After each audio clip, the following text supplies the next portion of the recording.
તો વડોદરામાં નાયબ મુખ્યમંત્રી હર્ષ સંઘવી કે જેઓએ ઉમેદવારોને સંકલ્પ લેવડાવ્યા છે। સ્થાનિક સ્વરાજની ચૂંટણીનો જંગ જામી ચૂક્યો છે। તમામે તમામ ઉમેદવારોએ ગઈકાલે ફોર્મ ભર્યા, નામાંકન ભર્યું અને આજે સંકલ્પ લઈ રહ્યા છે। નાયબ મુખ્યમંત્રી હર્ષ સંઘવીએ ઉમેદવારોને સંકલ્પ લેવડાવ્યા કે આગામી 5 વર્ષ પ્રજાના કામો કરીશું।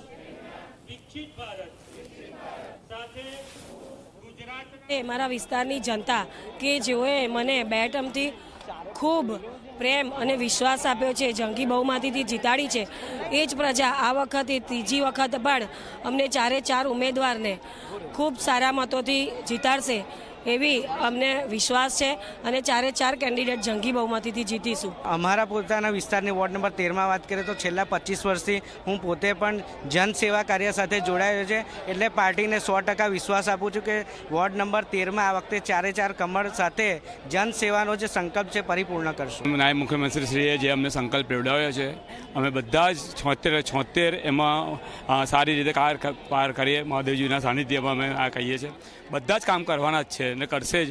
અને આ વખતે ભારતીય જનતા પાર્ટી વડોદરા શહેર ટોટલ ક્લીન સ્વીપ આપશે અને 76 અમારું કમળ મહાદેવજીના ચરણમાં અમે આપીશું।